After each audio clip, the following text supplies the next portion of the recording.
everybody, I'm Derek Gunther. I'm Senior Application Scientist at Ocean Insight. Do you have a favorite type of water? Do you just drink tap water and don't really care one way or the other? Or are you someone that has to have a particular brand of water like Fiji or Evian or one of those high-end brands? Honestly, we're pretty spoiled in the first world because we have so many different brands of water available to us, and within them there's multiple types of water, and it all just looks like water to us, right? It's just clear because we see in the visible range where water is going to look clear. But if we were to use a UV or NIR spectrometer that's in the ultraviolet or near infrared ranges, that's going to show us some stuff that the eye can't see. It's going to show us the gunk and the dissolved things that are normally hidden away from what we can see with just our eyes. So we got some different water samples of all different types of water, both store-bought and from nature and all that. And we used the HDX spectrometer, which is my favorite spectrometer. This thing's so cool. It's got great stray light performance, and it gives great performance down in the UV as well. We used it with a broadband light source to look at all these different water sources in absorbance mode. So one of the first waters we looked at was spring water from a store called Publix. It's a Southeast U.S. store. We're located in Florida, so we have Publixes all over the place. They sell this spring water, and it has on the top printed what facility it's from. There's like an F5 and an F6 up top. So we're going to take a look at those two facilities. So what we're seeing is a massive change in absorbance down at the lowest UV levels that are normally hidden to our human eyes. And that could be from a number of things. Maybe that's from a bad filter at one of the facilities that isn't pulling out as much of the contaminants. Or maybe it's just a different source of spring water that's going into those facilities. So now let's compare that to drinking water from the same store. It's Publix drinking water, just relabeled on the same type of carton that they sell it in. It looks pretty much the same as the spring water from Facility 5, which is interesting. Now, what about tap water? We mentioned that we're in Florida. We're in South Florida specifically.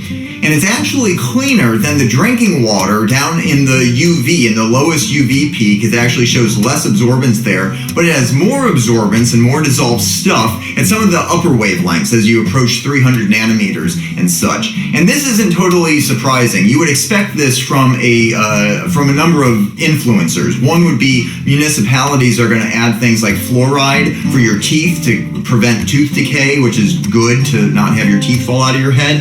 And also the pipes. Pipes aren't always new. Maybe you live in a new apartment, that's fine, but the water is still going miles and miles and miles through old pipes to get to you, and it's picking stuff up along the way. So that's what we're seeing there in that tap water, and is in that increased absorbance at those higher wavelengths. And if you are someone that likes Fiji or other expensive brands, we went ahead and took a look at those as well. So let's take a look at some Fiji water. Again, interestingly, this is about as clean as the spring water, the Publix store-bought spring water from Facility 5 there, which was an interesting find considering the difference in price between the two, because it is much more expensive for the Fiji water. But how about actual mountain water? We see in all the commercials the Rockies and all these mountain scenes where the water is coming from. But what about real mountain water? I spent a lot of time up in Spokane, Washington, and in particular on Mount Spokane, and I do a lot of hiking around Mount Spokane, and I was up there in summer of 2020, if I'm not mistaken, and had a chance to take some water samples back then. So I took some samples of the snow melt actually melting and running down as a stream down the side of the mountain off the rocks and stuff, and then also some ground snow. And looking at the snow melt, it was again interesting to see that it's pretty much as clean as the cleanest Publix store-bought spring water. And then the ground snow, when we took a look at that, that's pretty much the same as the drinking water that we buy. So this is pretty interesting to see, actually, that mountain water is potentially as clean as they say it is in the commercials. But this doesn't tell us anything about pathogens or potential diseases that have worked their way into the water from animals that did their business upstream or whatnot. But let's look now at some typical Florida lake water. And this is representative of freshwater, groundwater that folks in villages may have access to. And this is pretty clean water as far as lake water goes, because this was from a lake in my own neighborhood that actually butts up next to a nature preserve. So it's right next to the Weeden Island Nature Preserve, so there's not any factories or anything dumping into it. It's a pretty clean lake. But look at that.